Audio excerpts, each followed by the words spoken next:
창세기 11장 1절에서 9절. 온 땅에 언어가 하나요 말이 하나였더라.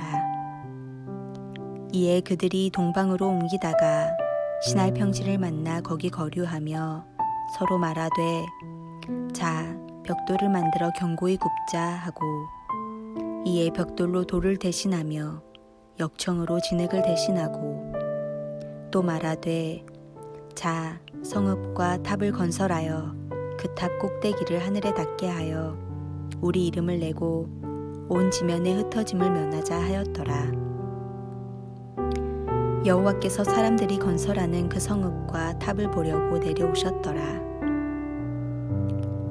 여호와께서 이르시되 이 무리가 한 족속이요 언어도 하나이므로 이같이 시작하였으니 이후로는 그 하고자 하는 일을 막을 수가 없으리로다.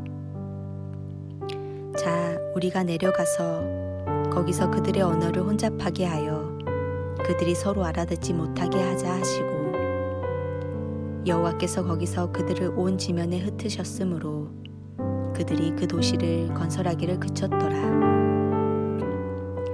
그러므로 그 이름을 바벨이라 하니 이는 여호와께서 거기서 온 땅의 언어를 혼잡하게 하셨음이니라. 여호와께서 거기서 그들을 온 지면에 흩으셨더라.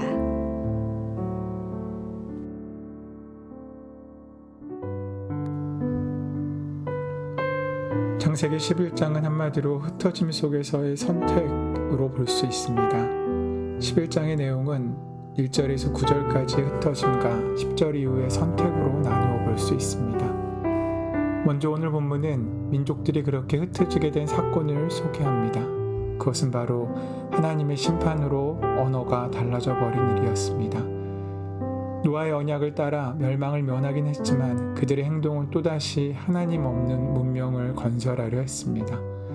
하나님의 인간을 향하신 부름은 그들이 하나님의 뜻을 가지고 흩어져서 온 땅에 편만해지는 것이었습니다. 그러나 인간들의 생각은 하나님의 계획하신과는 정반대였습니다. 인간들은 욕심을 이루는 힘을 이루기 위해서 흩어짐을 면하고자 그 목적을 이루기 위해 바벨탑을 세웠기 때문입니다. 우리가 알아야 할 것은 이 계획의 본질적인 문제는 바로 하나님의 말씀에 대한 불순종이고 스스로 높아지고자 하는 교만에 있었다는 것입니다. 이 장에서는 바로 이런 상황 속에서 교만한 자들을 흩으시는 동시에 하나님의 계획을 이루어지는 하나님의 역사를, 하나님의 경륜을 바라볼 수 있게 해줍니다. 4절 말씀입니다. 또 말하자 성읍과 탑을 건설하여 그 탑 꼭대기를 하늘에 닿게 하여 우리의 이름을 내고 온 지면에 흩어짐을 면하자 하였더니, 그들이 하려던 것은 거대한 탑을 쌓아 이름을 내고 도시를 건설하여 안전을 확보하는 것이었습니다. 참된 명예와 안전은 하나님 안에서만 얻을 수 있는 것이었는데, 어리석게도 인간은 하늘에서는 잘 보이지도 않을 초라한 탑과 성을 통해 그 목표를 이룰 수 있다고 자신했습니다. 여기에 우리는 우리의 이름을 내고 라는 말을 눈여겨볼 필요가 있습니다. 앞서 창세기 3장에서 이름을 주어주는 자는 그 이름을 받는 자에 대한 지배권과 소유권을 가지고 있음을 함께 나누었습니다. 따라서 이름을 드러내려 한 행동은 그 누구의 지배도 인정하지 않겠다는 것을 의미합니다. 내가 내 인생의 주인으로 살겠다는 것입니다. 이는 하나님 없이 스스로 살아보겠다는 자기 교만의 표현입니다. 선악과 사건과 유사하게 피조물인 인간이 창조주를 거부하고 스스로 높아지려 한 것입니다. 이것은 인간들의 교만을 여지없이 드러내는 사건입니다. 그러므로 하나님께서 바벨탑을 쌓던 무리를 흩으셨습니다. 하나님을 떠나 스스로 높아지려는 자들의 의도를 깨뜨리신 것입니다. 2절 3절을 보십시오. 이에 그들이 동방에서 옮기다가 시날 평지를 만나 거기 거류하며 서로 말하되 자 벽돌을 만들어 견고하게 굽자 하고, 이에 벽돌로 돌을 대신하며 역청으로 진흙을 대신하여. 이것은 인간들이 일궈낸 일종의 문명의 흔적이라고 봐야 할 것입니다. 진흙과 돌 대신 역청과 벽돌을 만드는 것은 당시로서에는 상업적인 혁명이었습니다. 대개의 경우 그렇듯이 이것은 그들이 사고 구조를 변화시키는 엄청난 발명이었던 것입니다. 물론 하나님께서는 인간의 능력을 인정하시며 문명 발달 그 자체를 문제 삼진 않으십니다. 그러나 문제는 그 문명을 만들어가는 인간의 마음 그 중심일 것입니다. 그렇게 만들고자 하는 그 명예와 안전은 소수의 것이며 그 엄청난 비용과 희생은 약자들이 치러야 했습니다. 하나님께서는 그들의 환상을 깨뜨리시기로 작정하시고 언어를 바꾸셨습니다. 언어의 장벽이 생기니 각 나라들은 언어를 중심으로 뭉쳐 서로 견제하게 되었고 온 인류가 단결하여 하나님을 대적하는 일은 불가능하게 되었습니다.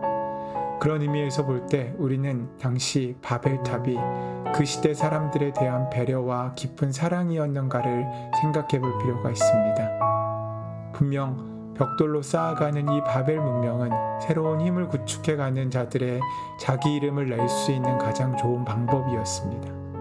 그러나 이름을 낼 수 없는 약한 이웃들은 배제되었다는 말이 되기도 합니다. 다시 말하면 운명의 이름으로 사는 이 시대의 약한 이웃들을 소외시켰다는 것입니다. 우리가 잊지 말아야 할 것은 하나님을 의식하지 않고 이웃을 배려하지 않은 채 세워지는 바벨의 대체 문화의 발전은 그것이 아무리 역청과 벽돌로 성과 대를 견고하게 쌓아 올린 것이라고 할지라도 곧 무너져 버린다는 사실입니다. 만약 우리가 잘 갖추어진 컴퓨터 시스템을 동원하여 많은 일을 한다 하여도 그 일의 핵심 지향점에 이웃을 섬기고 끌어안겠다는 깊은 배려가 없다면 그 일의 규모가 어떠하든지 그것은 아무 의미를 가질 수 없다는 것입니다. 인생들이 만드는 수많은 울타리들, 그 울타리가 이웃을 배제한 채 울타리 안에 끼리끼리 모여 뭉치게 가두게 하는 울타리라면 그 모임이 어떤 의미가 있겠습니까? 우리의 모임이 이웃을 섬기고 사랑하는 방향으로 모였다가 흩어지는 쪽으로 가면 어떻겠습니까? 바로 그렇게 흩어지고 다시 묶여지는 조직이 되어야 살아남을 수 있는 것입니다. 왜냐하면 하나님께서 그런 공동체와 모임을 세우시고 귀하게 여기시기 때문입니다. 어찌된 일인지 역사 속에서 보면 문명의 발달이 하나님을 떠나려는 유혹의 수단으로 변질되는 경우를 우리는 많이 볼 수 있습니다. 문명의 발달이 하나님의 입지를 축소시키며 이웃의 개념을 약화시킨다면 그것은 바로 바벨의 문명일 것입니다. 결국 이러한 문명의 주체인 인간이 바로 하나님의 심판 대상이 됩니다. 명심해야 할 것이 있습니다. 하나님을 도외시한 채 시대의 아픔과 시대에 소외된 자들을 생각하지 못하면 하나님께서 흩으신다는 것입니다. 하나님과 이웃 없이 쌓아 올린 울타리는 언젠가 무너지게 된다는 것을 오늘 본문은 우리에게 보여주고 있습니다. 바벨탑, 바로 그것은 하나님에 대한 교만이고 약한 이웃에 대한 소외의 상징물이었습니다. 이는 분명 묵과할 수 없는 죄입니다. 가치를 인정받고 이름을 날리고 안전을 보장받는 것은 어떻게 보면 인간의 가장 기본적인 욕망입니다. 성경은 그 욕망에 대한 완벽한 답을 보여줍니다. 하나님을 온전히 의지하고 믿는 것입니다. 하나님만큼 우리의 가치를 높여주시는 분이 없고 그분만큼 강한 능력으로 우리를 지키시는 분이 없으십니다. 그런데도 자꾸만 우리는 다른 방법으로 명예와 안전을 확보하려고 애를 씁니다. 그 시대엔 바벨탑이었지만 오늘 우리가 붙잡고 쌓아가고 있는 우리의 바벨탑은 무엇입니까? 오늘 이 시간, 이 하루가 하나님께서 우리에게 원하시는 귀한 은혜의 삶을 기억하고 이 땅을 생육하고 번성케 하는 처음에 그 사명을 온전히 붙들고 살아가는 은혜를 시작하는 귀한 하루가 되기를 소원합니다. 은혜의 주님 감사합니다. 우리가 나의 이름을 날리고자 높은 탑을 쌓는 자가 아니라 하나님의 이름을 높이고 하나님께서 사랑하시는 그 한 사람 한 사람을 사랑으로 섬기는 귀하고 복된 은혜의 삶을 살아갈 수 있도록 축복하시고 인도하여 주시옵소서. 주님께서 함께 하실 줄 믿사오며 감사하며 예수님의 이름으로 기도드립니다. 아멘. 이제 함께 주신 말씀을 묵상하며 마음에 심고 기도함으로 그 말씀을 오늘 하루로 이루는 귀한 삶을 살아가는 하루가 될 수 있도록 함께 기도하겠습니다.